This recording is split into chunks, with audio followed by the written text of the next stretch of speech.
बिस्मिल्लाहिर्रहमानिर्रहीम। नाज़रीन अस्सलाम वालेकुम, मैं हूँ इमरान वसीम। नाज़रीन, शरीफ ख़ानदान को लाहौर हाई कोर्ट से एक और बड़ा रिलीफ मिल गया। आज लाहौर हाई कोर्ट ने एक और फैसला शरीफ ख़ानदान के हक़ में सुना दिया है। लाहौर हाई कोर्ट ने साबिक़ वज़ीर आला पंजाब शहबाज शरीफ को इलाज के लिए बैरून मुल्क जाने की इजाज़त दे दी है। मैं यहाँ पर यह भी वाज़ेह करता चलूँ कि पिछले चंद माह में लाहौर हाई कोर्ट से शरीफ ख़ानदान के हक़ में आने वाला ये चौथा फैसला है जो लाहौर हाई कोर्ट ने शरीफ ख़ानदान के हक़ में सुनाया है। इससे पहले लाहौर हाई कोर्ट ने हमजा शहबाज शरीफ की ज़मानत को दरख्वास्त ज़मानत को एक्सेप्ट करते हुए उन्हें ज़मानत पर रिहा करने का फ़ैसला सुनाया था। हमजा शहबाज शरीफ के बाद लाहौर हाई कोर्ट ने मरियम नवाज़ की अबूरी ज़मानत को एक्सेप्ट किया था और मरियम नवाज़ की अबूरी ज़मानत के बाद लाहौर हाई कोर्ट ने शहबाज शरीफ की दरख्वास्त ज़मानत को एक्सेप्ट करते हुए उन्हें ज़मानती मंचलकों के एवज़ रिहा करने का हुक्म दिया था। और आज लाहौर हाई कोर्ट ने शहबाज शरीफ की दरख्वास्त पर उन्हें बैरून मुल्क इलाज कराने की इजाज़त दे दी है। लेकिन नाज़रीन, मेरे लिए ये खबर नहीं है कि लाहौर हाई कोर्ट ने शहबाज शरीफ को इलाज के लिए बाहर जाने की इजाज़त दे दी है। आज की अदालती कार्रवाई से मेरे लिए ख़बर कुछ और है। वो ख़बर क्या है उसकी डिटेल आप नाज़रीन के साथ में आगे चल के शेयर करूँगा। और इस खबर की तफसीलात के बाद आज इस्लामाबाद हाई कोर्ट में भी एक अहम मुकदमे की समाअत हुई जिसका ताल्लुक किसी न किसी तरीके से जस्टिस काजी फैसा के साथ भी है। तो इस्लामाबाद हाई कोर्ट में होने वाली इस अदालती कार्रवाई का अहवाल भी आप नाज़रीन के साथ शेयर करेंगे। और 300 अरब रुपए का मामला क्या है और 300 अरब रुपए के मामले के ऊपर वफाकी काबीना के अरकान की चीखें कैसे निकली हैं, इसकी डिटेल भी आप नाज़रीन के साथ शेयर करेंगे। तो सबसे पहले बात कर लेते हैं जो आज लाहौर हाई कोर्ट में शहबाज शरीफ के बैरून मुल्क जाने की दरख्वास्त के ऊपर समाअत हुई है, उसकी तफसीलात आप नाज़रीन के साथ शेयर करते हैं। लेकिन यहाँ पर एक मुख्तसर सा वक्फा लेते हैं क्योंकि अजान शुरू हुई है। अजान के बाद दोबारा आपकी खिदमत में हाजिर होते हैं। वेलकम बैक नाज़रीन। शहबाज शरीफ ने ब्लैक लिस्ट से नाम निकलवाने के लिए ये दरख्वास्त गुज़िश्ता रोज़ जो है अपने बुकला आज़म नज़ीर तारड़ और अमजद परवेज़ की विसासत से लाहौर हाई कोर्ट में दायर की थी। और आज जस्टिस बाक़िर नजवी की सरबराही में अदालती बेंच ने हम अपना शहबाज शरीफ की इस दरख्वास्त के ऊपर समाअत की है। 3 फेजेस में इस दरख्वास्त के ऊपर समाअत की गई है। पहले मरहले में पहले फेज़ में शहबाज शरीफ के वकील अमजद परवेज़ ने इस दरख्वास्त के ऊपर दलाइल दिए। अमजद परवेज़ का अदालत को ये बताना था कि शहबाज शरीफ की ज़मानत हो चुकी है रमज़ान शुगर मिल में भी, उसके साथ साथ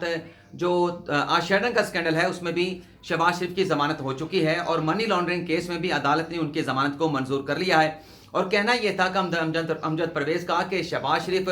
इलाज के लिए बैरून मुल्क जाना चाहते हैं। वो कैंसर के मरीज़ हैं, तवील अरसे से उनका जो इलाज है जो वो बैरून मुल्क से करवा रहे थे उसमें तातुल आया है, तो जेल में होने की वजह से वो अपना इलाज नहीं करा सके, तो वो इलाज कराने के लिए बैरून मुल्क जाना चाहते हैं। तो अदालत ने अमजद परवेज़ के दलाइल सुनने के बाद हुकूमत को नोटिस जारी कर दिया और एक मुख्तसर के वक्फे के बाद सरकारी वकील जो है वो अदालत में पेश हुए और फिर दूसरे फेज़ में ब्रेक के बाद दूसरे फेज़ में अदालती कार्रवाई का आगाज़ हुआ जिसमें सरकारी वकील का ये कहना था कि मनी लॉन्ड्रिंग केस में शहबाज शरीफ जो है वो मुल्ज़म हैं। अगर शहबाज शरीफ को बैरून मुल्क जाने की इजाज़त दी जाती है तो इससे जो एहतसाब अदालत में कार्रवाई चल रही है वो मुतासिर हो सकती है। सरकारी वकील का ये भी कहना था कि इस केस में ऐसी एमरजेंसी क्या है, अगर इस केस को ईद उल फितर के बाद रख लिया जाए तो वो मुतल्लिका हुकाम से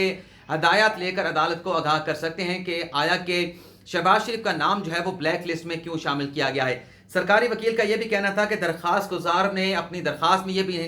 नहीं लिखा कि उन्हें अर्जेंसी क्या है, वो क्यों जो है वो बैरून मुल्क जाना चाहते हैं। और ये भी कहा गया सरकारी वकील की जानिब से कि दरख्वास्त में शहबाज शरीफ ये कहते हैं कि यहाँ से वो लंदन से पहले कतर जाएंगे, वहाँ पर 10 दिन का करंटीना करेंगे। सरकारी वकील का ये कहना था कि हमने तो ये सुना है कि जो करंटीना होता है, जो क्वारंटीन होता है वो 14 रोज़ के लिए होता है, लेकिन अगर ये 10 रोज़ के लिए भी क्वारंटीन होते हैं कतर में तो तब भी जो अपॉइंटमेंट जिस अपॉइंटमेंट का जिक्र किया जा रहा है कि 20 मई को शहबाज शरीफ की अपने डॉक्टर के साथ अपॉइंटमेंट है, उस अपॉइंटमेंट तक इनके 20 मई को भी शहबाज शरीफ लंदन नहीं पहुंच सकते। इसके बाद जो है वो अदालत ने शहबाज शरीफ को ज़ाती हैसियत में अदालत में तलब कर लिया। समाअत में फिर वक्फा किया गया और समाअत में वक्फे के बाद शहबाज शरीफ अदालत में पेश हुए। अदालत ने उनसे ये इस्तफसार किया कि आप ये बता दें कि आप कितने अरसे के लिए बाहर जाना चाहते हैं, आपके वापस आने का इरादा क्या है। जस्टिस अली बाक़िर नजवी का ये कहना था कि शहबाज शरीफ, आप ये बताएं कि आपको बैरून मुल्क जाने की जल्दी क्या है, आपका वापसी आने का प्लान क्या है? क्या आप पाकिस्तान में रह के अपनों के साथ ईद नहीं गुजारना चाहते, और क्या गारंटी है कि आप पाकिस्तान वापस आएंगे? जिस पर शहबाज शरीफ ने कहा कि मैं कोई दहशतगर्द नहीं हूँ, मैं रियासत के खिलाफ मैंने कोई तकरीर नहीं की, 3 मरतबा मैं वज़ीर आला रह चुका हूँ, अपोजिशन लीडर भी हूँ, तो पहले तो मेरा सवाल ये है कि क्यों मेरा नाम जो है वो ब्लैक लिस्ट में शामिल किया गया है। फिर शहबाज शरीफ का ये कहना था कि मैं इससे पहले 2 मरतबा बाहर गया और दोनों मरतबा मैं लंदन से वापस आया हूँ, तो मेरा रिकॉर्ड मौजूद है कि अगर मैं बाहर गया हूँ अदालत की इजाज़त लेके, तो मैंने कभी भी अदालत के हुक्म की खिलाफ वर्जी नहीं की है, मैं बाहर जाके इलाज कराने के बाद वापस आया हूँ। जिस पर जस्टिस अली बाकर नशवी ने कहा कि क्या सरकारी वकील को, सरकार को शहबाज शरीफ की कोई जमानत चाहिए कि शहबाज शरीफ वापस नहीं आएंगे? जिस पर सरकारी वकील का यह कहना था कि इससे पहले शहबाज शरीफ ने नवाज शरीफ को बैरून मुल्क इजाज़त देने के हवाले से गारंटी दी थी कि अगर नवाज शरीफ वापस नहीं आएंगे तो उन्हें वापस लाने के हवाले से अपना किरदार अदा करेंगे। और सरकारी वकील ने वो बयान हल्फी भी शहबाज शरीफ का अदालत में पढ़कर सुनाया। और इसमें मेरे लिए खबर यह है कि जस्टिस अली बाकर नशवी का ये कहना था कि ये जो बयान हल्फी सरकारी वकील अदालत में पढ़ रहे हैं, ये अदालत के सामने मामला नहीं है, और इस मामले को अदालत के सामने कभी भी सरकार की जानिब से, नैब की जानिब से एजिटेट नहीं किया गया। तो अदालत के आज के इस रिमार्क से लगता यह है कि अदालत का इशारा ये था कि अगर शहबाज शरीफ ने गारंटी दी थी कि वो नवाज शरीफ को वापस लेकर आएंगे, लेकिन गारंटी देने के बाद जो मामला इस तरह से हुआ कि नवाज शरीफ वापस नहीं आए, लेकिन शहबाज शरीफ की गारंटी के ऊपर ना नैब ने लाहौर हाई कोर्ट से रजू किया, ना हुकूमत ने लाहौर हाई कोर्ट से रजू किया कि इस मामले के ऊपर अदालत जो है शहबाज शरीफ के बयान हल्फी का जायज़ा लेकर किसी किस्म की कोई एडजुडिकेशन कर सकती, किसी किस्म का कोई फैसला दे सकती। तो अदालत के कहने का मतलब ये था, जो मुझे समझ आया है, कि अगर हुकूमत या नैब इस मामले के ऊपर के शहबाज शरीफ ने गारंटी दी थी कि नवाज शरीफ वापस आएंगे, अगर हुकूमत ने रजू नहीं किया तो इस पर अदालत क्या कर सकती है? इस पर रजू करने का जो अख्तियार था वो नैब का था, या फिर हुकूमत को अदालत से रजू करना था शहबाज शरीफ के उस बयान हल्फी के ऊपर जिस पर अदालत ने यकीन करते हुए नवाज शरीफ को बाहर जाने की इजाज़त दी थी। तो इस तरह से आज अदालत ने इस केस की समाअत करते हुए नैब की नाअहली को जो है वो उजागर किया है कि नैब का मामला बनता था कि इस मामले को वो, अगर नवाज शरीफ वापस नहीं आए थे तो दोबारा से ऐसी कोई दरख्वास्त जो है वो दायर की जाती, जिस तरह से मरियम नवाज की जमानत मनसूखी के लिए नैब ने लाहौर हाई कोर्ट से रजू किया था। तो ये नैब की जिम्मेदारी थी कि इस मामले के ऊपर दोबारा से लाहौर हाई कोर्ट में दरख्वास्त दायर की जाती। इसके साथ साथ मैं यहाँ पर यह भी ऐड कर दूं कि इससे पहले जब इस्लामाबाद हाई कोर्ट ने नवाज शरीफ को 8 हफ्तों की जमानत दी थी, तो इस्लामाबाद हाई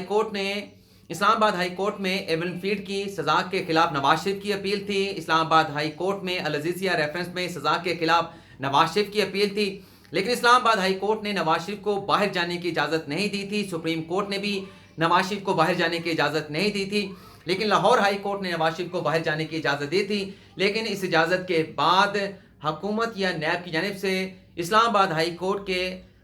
नॉलेज में ये बात नहीं लाई गई थी कि ऐसा कोई फैसला लाहौर हाई कोर्ट ने दे दिया है जिसमें नवाज शरीफ को बाहर जाने की इजाज़त दी गई है। तो इस बात को पॉइंट आउट किया गया था इस्लामाबाद हाई कोर्ट की जानिब से भी कि हमारे इल्म में लाए बगैर हुकूमत ने नवाज शरीफ को बाहर जाने की इजाज़त दी थी। लेकिन बहरहाल आगे बढ़ते हैं दूसरी खबर के हवाले से कि आज जो इस्लामाबाद हाई कोर्ट में केस की समाअत हुई है, उस केस का ताल्लुक किस तरह से जस्टिस काजी फाइसा के साथ बनता है। नाज़रीन, साइबर क्राइम एक्ट के तहत एफआईआर के अख्तियारात से मुतल्लिक आज इस्लामाबाद हाई कोर्ट में केस की समाअत हुई, जिसमें इस्लामाबाद हाई कोर्ट ने अटॉर्नी जनरल को मुआवनत करने का नोटिस जारी कर दिया है, और उसके साथ साथ एडवोकेट हामिद खान, आबिद हसन मंटू और खुशदिल खान को भी, जो कि वाइस चेयरमैन हैं पाकिस्तान बार काउंसिल के, उन्हें भी अदालती मुआवन मुकर्रर करते हुए आइंदा की समाअत के लिए नोटिस जारी कर दिया है। सवाल ये रखा गया है अदालत ने तमाम बुकला के सामने कि आया कि ये जो एफआईए का जो कानून है, साइबर इलेक्ट्रॉनिक क्राइम एक्ट, इसका जो सेक्शन 20 है, आया कि ये जो सेक्शन 20 है आइन के आर्टिकल 19 ए या 14 के साथ कंट्राडिक्शन तो नहीं करता, इसके साथ इसके मुनाफी तो नहीं है। तो इसके ऊपर, इस सवाल के ऊपर अदालत की मुआवनत की जाए। लेकिन आज की अदालती कार्रवाई करते हुए जस्टिस अतर मिनल्ला का ये कहना था कि जो एफआईए के नोटिस हैं कि जो साइबर इलेक्ट्रॉनिक क्राइम एक्ट के तहत जारी किए जाते हैं, ये सेंसरशिप की बदतरीन मिसाल है। अगर तनकीद करने के ऊपर इस तरह से कार्रवाई अमल में लाई जाएगी तो फिर ये कार्रवाई कहाँ पर जाकर रुकेगी। चीफ जस्टिस अतर मिनल्ला ने यह भी सवाल उठाया कि आज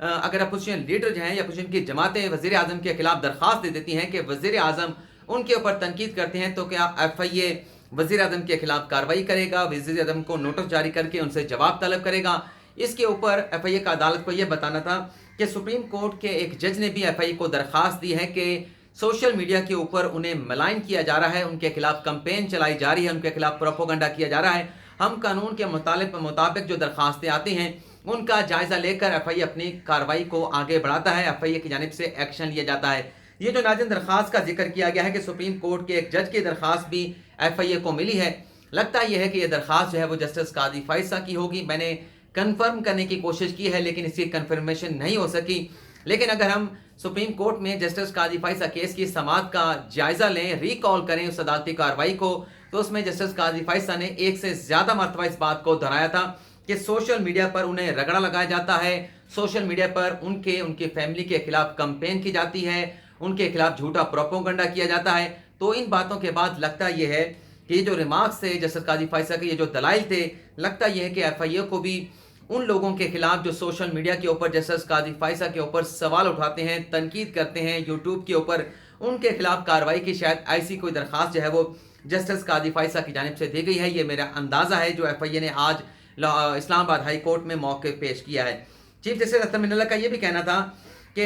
FIA जो है वो यकतरफा कार्रवाई करता है यकतरफा कार्रवाई करता है, सिर्फ उन लोगों को नोटिस जारी किया जाता है जिनका ताल्लुक अपोजिशन के साथ होता है या जो अपोजिशन के साथ जज्बाती वाबस्तगी रखते हैं। हुकूमत के हवाले से कोई कार्रवाई सोशल मीडिया को लेकर FIA नहीं करता। बल्कि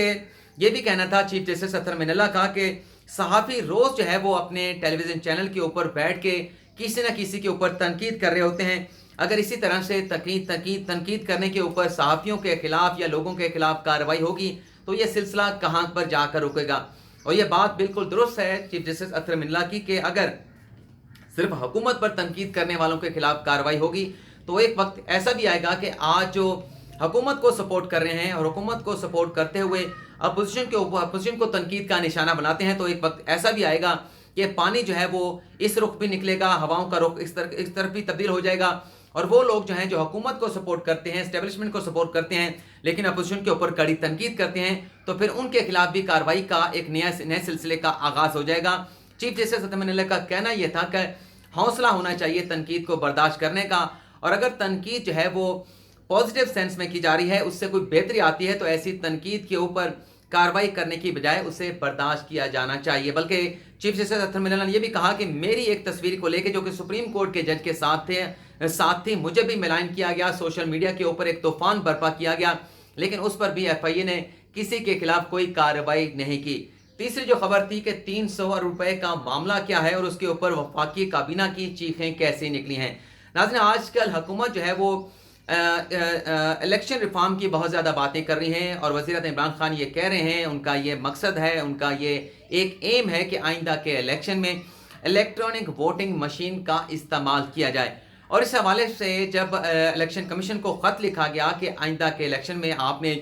इलेक्ट्रॉनिक जो मशीन है उसका इस्तेमाल करना है, तो इलेक्शन कमीशन ने आइंदा के जनरल इलेक्शन में 8 लाख जो है वो इलेक्ट्रॉनिक वोटिंग मशीन का मुतालबा किया है और जिसका तखमीना लगाया गया है कि 300 अरब रुपए उन इलेक्ट्रॉनिक मशीनों का तखमीना बनता है अगर बाहर से ये मंगवाई जाती हैं। जब ये तखमीना वफाकी काबीना के सामने पेश किया गया तो इस पर वफाकी काबीना के जो अरकान थे वो दंग के दंग रह गए, हैरान के हैरान रह गए कि मौजूदा जो माशी मसाइल हैं, मुश्किलात हैं, पाकिस्तान के जो कंस्ट्रेन है इकनॉमिक पाकिस्तान की, उसको मद्देनज़र रखते हुए 300 अरब रुपए से ये 8 लाख इलेक्ट्रॉनिक वोटिंग मशीन किस तरह से खरीदी जा सकती हैं। लेकिन वफाकी काबीना को यह भी ब्रीफिंग दी गई है कि अगर बैरून मुल्क से ये मशीनें मंगवाने की बजाय पाकिस्तान की जो लोकल बनाई गई इलेक्ट्रॉनिक वोटिंग मशीन है उनका इस्तेमाल किया जाए तो उसके लिए भी 160 अरब रुपए दरकार होंगे। लेकिन अब ज़रा ये बताते हैं कि वज़ीर आज़म इमरान खान मुसर हैं कि आइंदा के इंतखाबात में इलेक्ट्रॉनिक वोटिंग मशीन का इस्तेमाल किया जाए और इस हवाले से बाबर अवान साहब को बड़ी अहम जिम्मेदारियाँ वज़ीर आज़म इमरान खान ने सौंप दी हैं और ये ज़रा ये बताते हैं कि सबसे पहले जो कंसल्टेंट है वो इलेक्ट्रॉनिक जो लोकल पाकिस्तान की मशीन बनाई गई है इलेक्ट्रॉनिक वोटिंग के हवाले से, उसका जो डिज़ाइन है, उसकी जो सिक्योरिटी है, उसके ऊपर काम किया जाएगा اور اس کے ساتھ ساتھ جو لیگل معاملات ہیں الیکٹرانک ووٹنگ مشین کے، ان تمام چیزوں کو پورا کرنے کے بعد، تمام قانونی تقاضوں کو پورا کرنے کے بعد اس سارے جو الیکشن ریفارم ہے انہیں حتمی شکل جو ہے وہ دی جائے گی۔ اپوزیشن کو بھی دعوت دی گئی ہے، لیکن اپوزیشن کا یہ کہنا ہے کہ ایک طرف تو ہمیں انتخابی اصلاحات کے حوالے سے حکومت دعوت دیتی ہے، دوسری طرف وفاقی کابینہ کی جانب سے الیکٹرانک ووٹنگ کے حوالے سے آرڈیننس بھی جاری کر دیا جاتا ہے، اوورسیز پاکستان کو ووٹ کا حق دینے کا آرڈیننس جاری کر دیا جاتا ہے۔ اگر آرڈیننس سے کام چلانا ہے تو پھر اپوزیشن کو انتخابی اصلاحات پر جو دعوت دی جا رہی ہے یہ محض حکومت کا دکھاوا ہے۔ یہ ناظرین آج کی خبریں، فی الحال آپ سے اجازت چاہتے ہیں۔ اللہ حافظ۔